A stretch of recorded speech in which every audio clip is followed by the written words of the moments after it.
Bonjour à tous et bienvenue dans cette nouvelle interview pour Penser et Agir. J'ai le plaisir de recevoir Yves. Alors Yves qui est un fidèle lecteur de Penser et Agir puisque ça fait un peu moins d'un an que tu as découvert Penser et Agir. Donc à la base c'était une recherche sur Google sur la jalousie. Tu t'étais ensuite inscrit au site, tu avais téléchargé les e-books, donc en particulier l'e-book 13 astuces pour mieux vivre au quotidien. Il y avait une astuce dans cet e-book qui te permettait de trouver une passion et potentiellement de la développer en projet pour t'épanouir à travers un projet. Et on avait fait, donc à l'issue de ça, tu avais trouvé un projet qui était l'imitation de personnalités connues. Ça, on va en reparler un petit peu. Et on avait fait une interview, donc c'était en octobre 2013, une interview qui durait un peu plus d'une heure pour retracer tout ton parcours que tu avais fait du coup sur Penser et Agir. Et là on se voit donc une nouvelle fois, cette fois en vrai. Parce que tu as suivi la formation payante donc, que j'ai mis en ligne, c'était en décembre 2013, du coup, donc 2 mois après la première interview. La formation qui s'appelle Efficacité prouvée, pour apprendre justement à développer son projet de façon un peu plus poussée, beaucoup plus poussée que ce qu'il y a dans les contenus gratuits, et pour s'épanouir justement à travers un projet qui nous passionne réellement. Donc merci Yves déjà de faire cette interview, de t'être déplacé. C'est un plaisir. Vu qu'on habite sur Paris, c'était l'occasion de se rencontrer, vu que ça fait quand même longtemps qu'on correspond ensemble. Donc est-ce que tu peux te représenter rapidement, ton âge, qu'est-ce que tu fais dans la vie, et puis présenter un petit peu ton projet, parce que là j'en ai parlé très rapidement, et ce qui t'a poussé à t'inscrire justement à la formation Efficacité prouvée. D'accord. Donc je m'appelle Yves, j'ai 32 ans, je suis responsable internet et extranet dans une société. Donc j'ai parcouru ton site, je cherchais un article sur la jalousie amoureuse, je suis tombé sur ton site, j'ai souscrit comme tu l'as expliqué, et je suis tombé donc sur ton e-book, et dans cet e-book il y a un formulaire, il y a une astuce pour développer un projet qui nous tient à cœur, un projet personnel, et il y a des petites questions pour arriver à ce projet-là. Donc en fait moi il fallait que tu expliques que le projet doit être en accord avec son identité profonde, donc quelque chose qui vraiment est en nous. Donc moi ça faisait des années que je faisais des petits spectacles d'imitation en petit comité pour mes amis, que ce soit dans les mariages, dans les anniversaires, voilà. Et donc tous mes amis me disaient mais tu devrais te lancer, tu ne devrais pas faire que des imitations dans nos anniversaires, dans nos mariages, tu as un vrai talent, ce serait sympa que tu le développes. Et donc je disais oui c'est vrai, sans jamais passer à l'action. Donc j'ai rempli le formulaire sur ton site, j'ai parcouru les articles sur ton blog, et tes articles poussent à passer à l'action. Et c'est vrai que je me suis rendu compte que c'était pas que dans ce domaine-là, mais dans d'autres domaines, je ne passais pas suffisamment à l'action. Et le fait de passer à l'action donne une certaine confiance en soi, et on est épanoui et heureux quand on a un projet qui nous booste, et on voit des gens qui nous boostent aussi, qui nous encouragent. Et donc j'ai beaucoup réfléchi à cet projet, et je voulais donc trouver un rapport avec les imitations, et je me suis dit mais comment créer un projet en rapport avec les imitations. Donc il y avait 2 solutions, soit c'était un projet vidéo, mais je me sentais pas faire de la vidéo tout de suite, il faut du matériel, et le montage vidéo est plutôt compliqué, ou alors il y avait l'audio. Et en regardant les stars, vraiment les personnes qui sont les meilleures dans ce domaine-là, donc Canteloup, Gérard, on voit que Canteloup fait de la télé sur TF1 vers 20h50, et il fait aussi des podcasts, et Laurent Gérard fait quasiment que des podcasts à la radio. Et en fait, je me suis rendu compte que les gens s'identifient beaucoup plus à la radio, parce que peut-être qu'ils vont au travail le matin et ils s'imaginent en roulant la personne, l'univers dans lequel il interagit, et donc je pense que c'est plus facile de se mettre dans l'imaginaire et de rire en écoutant seulement une personne. Même si à la mode, YouTube est très à la mode et les vidéos sont vraiment très à la mode en ce moment, on voit que c'est beaucoup plus facile de se faire connaître en vidéo qu'en audio simple. C'est un petit peu ce que je me disais.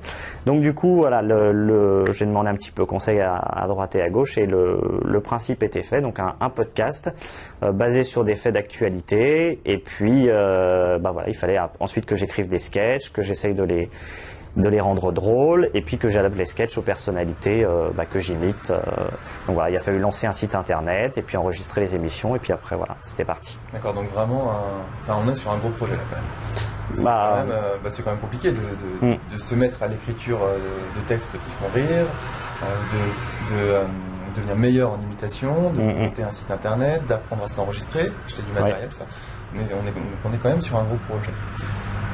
Qu'est-ce qui t'a donné envie de souscrire à la formation efficacité prouvée?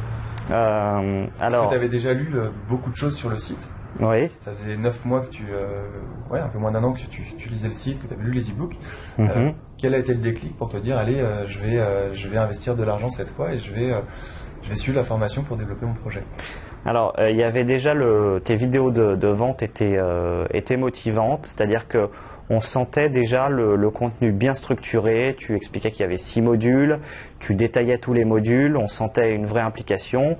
Tu partais de ton expérience personnelle, donc de 10 ans d'expérience, tu avais déjà monté des projets. Tu ne te cachais pas qu'il y en avait certains qui n'avaient pas réussi et tu expliquais pourquoi ils n'avaient pas réussi, donc ça c'est très important. Donc je ne vais pas te mentir, quand j'ai souscrit à la formation, parce que j'avais déjà mon idée de projet, et tu parles aux personnes de trouver un projet avant tout. Donc je me dis, moi j'ai déjà mon idée de projet, donc j'ai un petit pas d'avance. Peut-être que voilà, c'est sur 6 modules, donc 6 semaines. Peut-être que dans les 2 premières semaines, j'apprendrai pas grand-chose. Mais bon, voilà. Après, tu parlais de système de carte mentale qu'on avait évoqué dans notre interview, donc ça m'intéressait. Voilà. Et puis, bon, voilà, les vidéos étaient motivantes et je me suis dit, bon, de toute façon, mon projet, il est défini, mais il n'y a pas vraiment de... Je vois pas exactement où je pourrais le mener si vraiment je m'investissais dedans. Et tu parlais de mener ces projets à terme avec des objectifs bien structurés. Donc il y a aussi cette partie-là qui m'a intéressé. Donc j'y ai souscrit et en fait j'ai eu tort parce que je pensais ne rien apprendre dans les 2 premières semaines et ça a été tout le contraire parce que ton module 1 est axé sur la psychologie. Il est vraiment axé sur le côté psychologique. Alors moi j'ai un faible pour ce côté psychologique. Ouais, c'est le module le plus axé psychologie de toute la formation, même si on en revoit un petit peu parsemé dans les modules suivants. C'est vrai que le premier module est très important pour poser les bases de la psychologie. Et du coup, oui, donc ça t'a apporté quoi en fait Tu parles des attitudes à adopter. Donc l'attitude à adopter vraiment pour être, comme tu dis, un entrepreneur associé. Donc c'est vraiment pour avoir la confiance en soi pour mener à bien son projet. Tu parles des barrières qu'on peut rencontrer, parce que c'est des barrières qu'on n'entend pas forcément quand on suit des cours à la fac ou au lycée. Enfin, c'est des choses que je n'avais jamais entendues, ou même dans l'entreprise, c'est pas des choses qu'on nous apprend. Donc c'est bien de connaître ces barrières-là, de savoir qu'on peut rencontrer des obstacles, que c'est normal. L'identité à adopter, donc l'identité profonde, mais comment arriver à connaître son identité profonde. Tu parles aussi du cercle du succès. C'est intéressant parce que dans ton site internet, tu parlais de cette notion-là, mais là, tu vas plus loin. La vidéo dure beaucoup plus longtemps et tu l'adaptes à son projet. Donc, c'est-à-dire que c'est pas une notion abstraite, elle devient vraiment ciblée à son projet. Ça, c'est très intéressant. Tu évoques ta notion de moment présent. Oui, ça pour moi, ça a changé beaucoup de choses aussi, savoir ça. Alors, on peut se dire c'est que des mots, c'est simple, c'est du flan. En fait, il faut savoir que c'est pas vrai en fait. C'est-à-dire que ce sont vraiment des notions importantes on peut se dire c'est que de la psychologie, ça n'apporte rien. Moi je pense que c'est tout le contraire et c'est même bien de commencer par ça avant de rechercher son projet. C'est des choses qu'on nous apprend pas forcément dans notre cursus scolaire et c'est important de les mettre en avant.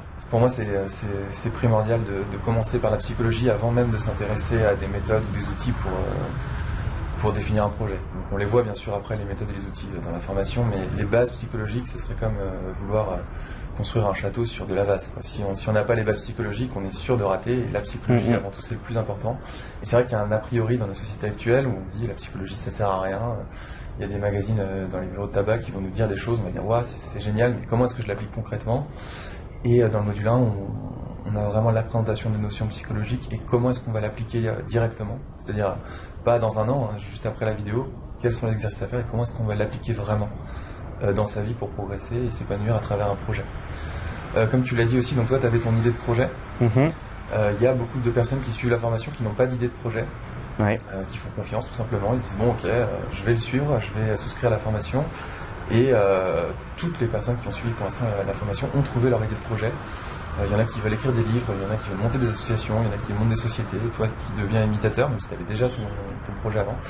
Donc tout le monde trouve son idée et arrive à construire un projet qui a assez d'envergure pour nécessiter de s'organiser Il y a plein de gens qui se disent non, moi je n'arriverai pas à avoir un projet. C'est une vraie croyance limitante qui est fausse, parce que tout le monde peut trouver sa passion et tout le monde peut avoir un projet. Donc du coup, tu t'es inscrit à la formation, tu as suivi la formation. Donc le premier module, c'est les attitudes psychologiques. Oui. Ensuite, on a un module sur la recherche d'idées. Alors toi, tu avais déjà ton idée aussi. Oui. C'est ce que tu disais tout à l'heure, tu disais les 2 premiers modules ne vont pas m'intéresser.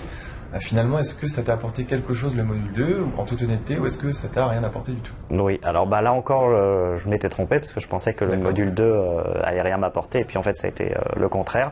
Donc tu donnes trois modes de recherche d'idées, enfin 3 façons de rechercher des idées par rapport à son projet, qui sont des choses simple, mais pareil, donc, moi j'en avais jamais entendu parler, et donc je l'ai mis en application pour 2 choses. La première, c'était projet imitation, et après j'ai mis tout en avant ces façons de rechercher des idées.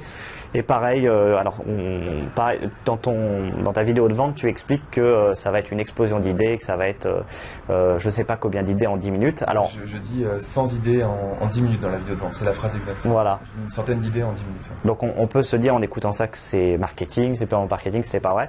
Mais en fait, si, c'est vrai, puisque la façon dont tu expliques et tu le mets en place, c'est pour n'importe qui, quel que soit le projet. Je pense que les idées affluent très très vite. Donc moi, je l'ai utilisé pour le projet, qui m'a permis de mettre en avant pas mal de choses, c'est-à-dire de savoir comment... au début, j'écrivais mes sketchs, mais c'était pas forcément drôle. Je me dis comment les gens font pour rendre des sketchs drôles. Donc ça m'a amené vers des recherches de sites internet, de personnes, d'écoute, de podcasts, enfin plein de choses qui seraient pas venues naturellement si j'avais pas eu toutes ces méthodes en fait. Voilà, et je l'utilise aussi pour l'écriture de mes sketchs. Donc il va y avoir des sujets communs, il peut y avoir les soldes, il peut y avoir l'infidélité de Hollande, ce genre de choses. Et en posant les bases, eh bien les idées affluent. Et c'est beaucoup plus facile. Alors il y en a des bonnes, il y en a des mauvaises, il y en a que j'utiliserai et d'autres non. Mais au moins, on n'est pas à court d'idées et on n'est pas devant une feuille à se poser des questions pendant 10 minutes et se dire je ne trouve rien, je laisse tomber. Là, c'est une méthode qui fonctionne. En tout cas, pour moi, elle a fonctionné.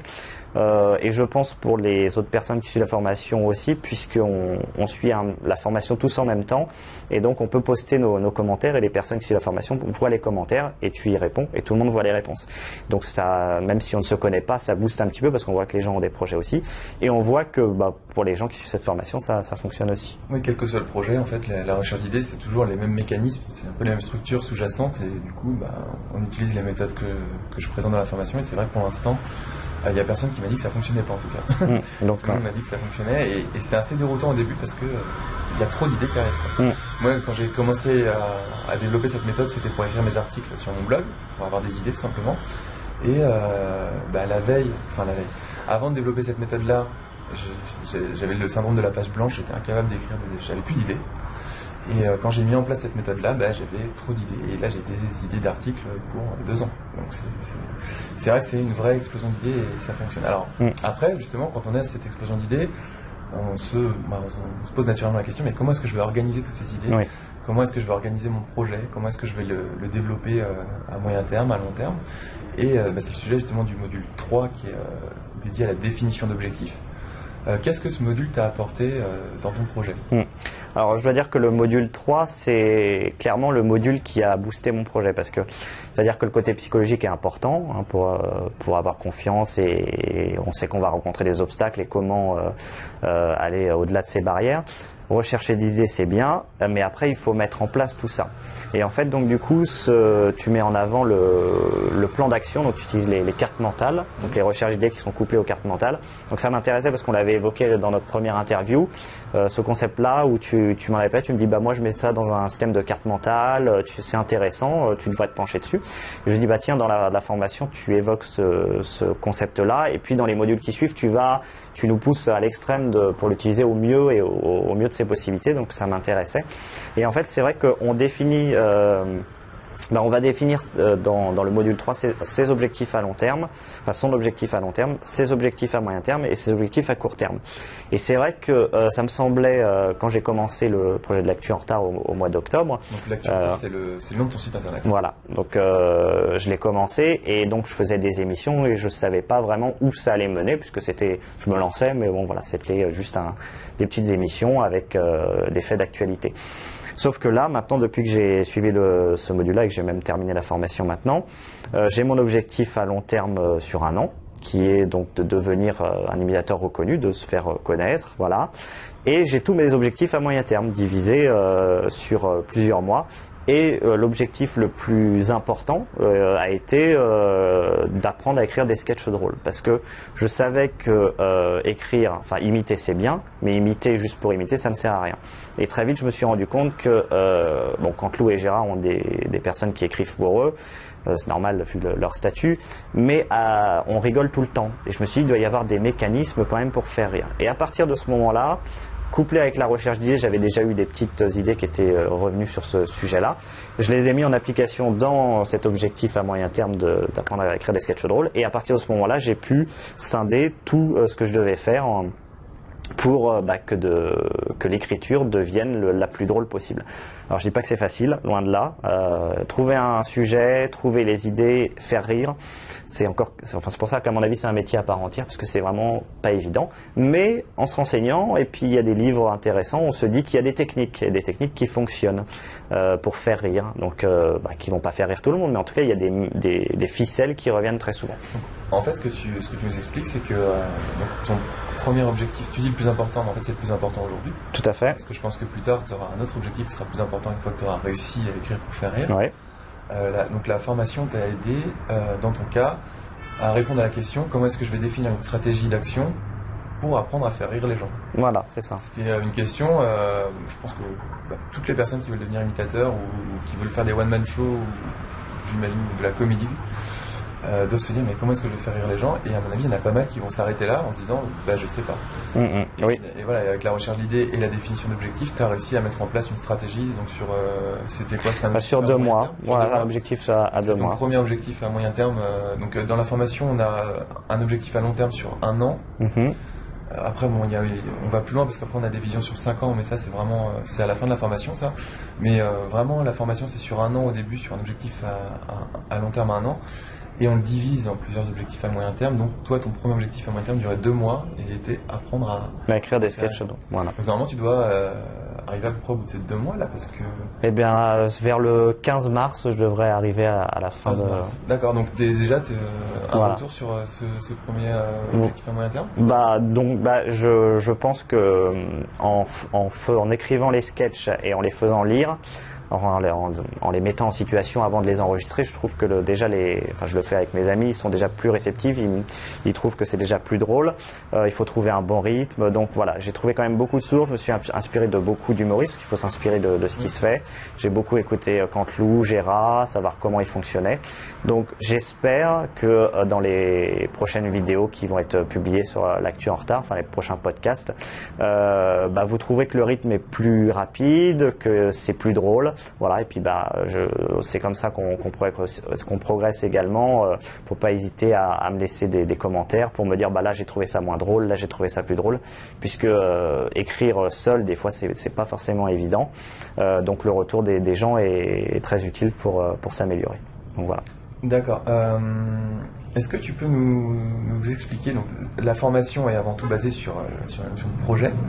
Est-ce que ça t'a apporté des choses dans ta vie personnelle, plutôt au niveau de développement personnel, en dehors du projet? Est-ce que ça t'a apporté dans ta vie personnelle, pour des projets personnels? D'accord. Des choses un peu moins sérieuses forcément, mais qui nécessite quand même de s'organiser, de trouver des idées. Est-ce que tu as réussi à appliquer la formation à d'autres domaines que le projet? Oui, ça c'est tout à fait. C'est-à-dire que il y a une notion importante dans ta formation. Tu dis qu'il ne faut pas hésiter Je pense que je dévoile rien en le disant qu'il faut investir sur de la connaissance. Chose qui est, toi tu cites l'exemple entre acheter un écran plat ou acheter une vidéo de formation ou acheter. C'est dans la première vidéo du premier module, c'est ça hein, je ne sais plus, mais c'est une vidéo qui dure 1h07 sur l'identité profonde et j'explique qu'il faut investir sur de la connaissance plutôt que sur des objets, c'est ça. C'est au tout début. Ouais. C'est une phrase, donc tu vois, t'as pas dévoilé grand chose. Hein. Non, mais bon, donc c'est important parce que je pense que déjà si j'avais pas investi dans ta formation, j'aurais pas autant avancé que maintenant. Et puis j'applique ce système de recherche d'idées et de plans d'action à ma vie de tous les jours. Donc là, par exemple, je vais partir en Inde à la fin du mois. Eh bien, pour organiser ce voyage, c'était très simple. Il y a eu ce système de recherche d'idées que j'ai mis en place dans mon plan d'action. Et puis après, c'était très simple. Démarches administratives, démarches de santé, itinéraire. Donc voilà, tout va très vite. On sait exactement où on en est. On planifie, puisqu'il y a aussi un module sur la planification. Donc on sait les tâches qu'on doit réaliser.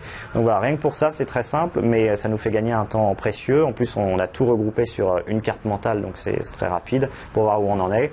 On met des petites icônes pour savoir si c'est réalisé ou pas. Donc c'est très rapide. Je l'ai aussi fait pour le ski. Par exemple, il y avait longtemps que j'avais pas fait de ski. J'avais investi avant sur des cours collectifs. Je me suis rendu compte que c'était pas adapté. Là, j'ai investi sur un cours particulier, un seul. Et c'est comme si les bases que j'avais apprises, parce que j'ai pas fait beaucoup de ski, avaient été décuplées avec un cours particulier. Et tout ce qui me manquait était là. Et j'ai fait des progrès qui puis maintenant, je m'amuse beaucoup au ski. Donc voilà, c'est important je pense, de mettre en avant ce concept de recherche d'idées, de plan d'action et investir sur de la connaissance. C'est les choses que j'ai retenues pour cette formation, que j'applique un peu tous les jours. Puis bien sûr, passer à l'action sur des petites choses tout le temps en fait. Il ne faut pas se dire je repousse à plus tard. C'est mieux de se dire je passe à l'action petit à petit, mais tous les jours, parce que ça entretient un cycle et ça met en confiance. Donc voilà. D'accord, donc en fait, tu as pris la formation et puis tu l'as adaptée donc, au domaine du voyage. Ouais. Toi et du sport, donc tu as repris des petits éléments de la formation.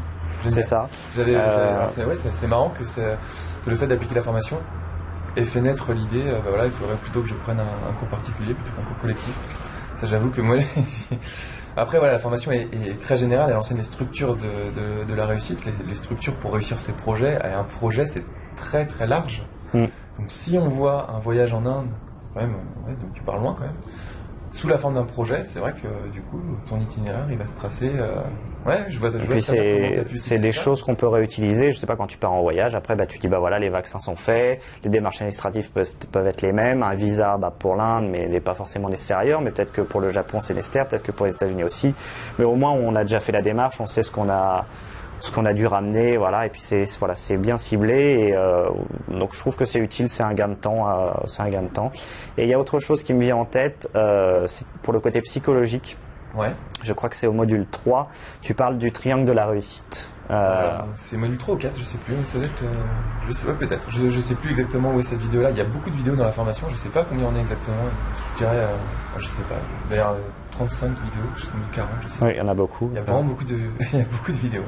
Et donc tu expliques parce que je l'ai regardé récemment, parce que j'ai suivi la formation, et comme n'importe qui dans un projet, j'ai rencontré des barrières. Et la barrière principale, c'était l'écriture. J'ai beaucoup galéré ces derniers temps sur l'écriture parce que je n'étais pas satisfait de moi. Je trouvais que c'était bien, mais pas assez bien. Donc j'avais pas envie de baisser les bras. Et tu dis que beaucoup de gens baissent les bras dans leur projet au bout de 3 mois parce qu'ils rencontrent une barrière.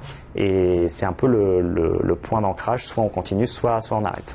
Et j'étais bloqué là-dessus, et c'était partie de mon objectif à moyen terme, donc c'était important de le mener à terme. Et j'ai revu ta vidéo et tu expliques clairement que c'est normal de rencontrer des phases où on se dit c'est pas bien, je suis nul. Voilà, on rencontre vraiment ces phrases-là. J'étais pas satisfait de moi.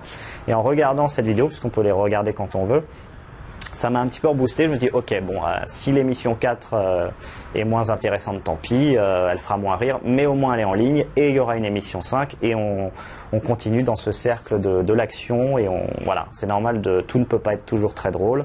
Les humoristes eux-mêmes ne font pas rire tout le monde, certains vont rire plus que d'autres, mais il ne faut pas s'arrêter à un obstacle. Et je pense que ça va être utile pour l'avenir, parce que j'imagine que je rencontrerai des barrières plus grandes après, pour se dire voilà, c'est normal de rencontrer ces barrières ou ces sentiments où on n'avance pas. et de casser un petit peu ce cercle-là et de repartir. Donc le vrai problème sous-jacent dont on parle dans la formation, c'est pas l'écriture, c'est le perfectionnisme en fait. Ouais, c'est le perfectionnisme, et toi tu l'as appliqué dans ton projet à l'écriture, mais après n'importe qui dans un projet va toujours rencontrer des problèmes de perfectionnisme en voulant être parfait, en n'osant pas passer à l'action. C'est l'un des gros problèmes de 100% des gens ont ce problème-là avec la peur d'échouer. Généralement, on veut être trop parfait, on a peur d'échouer, et ça, ces deux facteurs-là font qu'on n'agit pas. Et le triangle de la réussite, c'est vrai qu'il y a cette phase-là sur le perfectionnisme. On étudie la persévérance surtout. Oui, le triangle de la réussite, qui est la grosse partie du triangle, avec les petites barrières qu'il y a à dépasser à chaque fois dans ce triangle-là. Et donc c'est un cours sur le perfectionnisme et la persévérance qui est l'un des cours principaux de ce que j'appelle la psychologie de la réussite dans la formation. On a des cours de psychologie qui sont au fil des modules, quelques cours comme ça. Et c'est vrai que c'est un cours très important, c'est un cours de motivation. Et donc du coup, tu as suivi la formation en 6 semaines. Alors la formation est pensée sur 6 semaines. Ouais. Mais les gens peuvent la suivre à leur rythme. C'est-à-dire que là, en ce moment, j'ai une personne qui suit la formation, qui avait souscrit en même temps que toi, donc en décembre 2013. Ouais. Là, quand on fait l'interview, on est le 1er mars 2014. Donc ça fait presque 3 mois, ça fait 2 mois et demi qu'elle suit la formation. Et cette personne est rendue au module 2. D'accord. Donc voilà, c'est pas parce que la formation est pensée sur 6 semaines et que vous recevez les vidéos toutes les semaines pendant 6 semaines que vous êtes obligé de suivre la vidéo pendant 6 semaines. Je pense que c'est important de rappeler qu'il faut suivre la vidéo à son rythme, vraiment. La formation, à son rythme, en y allant pas à pas, et surtout pas se forcer à se dépêcher parce que d'autres vont plus vite. Chacun va à son rythme sur le site privé. Moi, je suis toujours là pour répondre aux questions de toute façon, parce qu'il y a des gens qui rentrent dans la formation, donc moi je réponds aux questions à chaque fois. Donc que vous ayez souscrit à la formation il y a 2 jours ou il y a 4 mois, ça change strictement rien. Je serai toujours là pour répondre aux questions. Et voilà, il faut vraiment aller à son rythme. Ouais, c'est vrai que c'est important parce que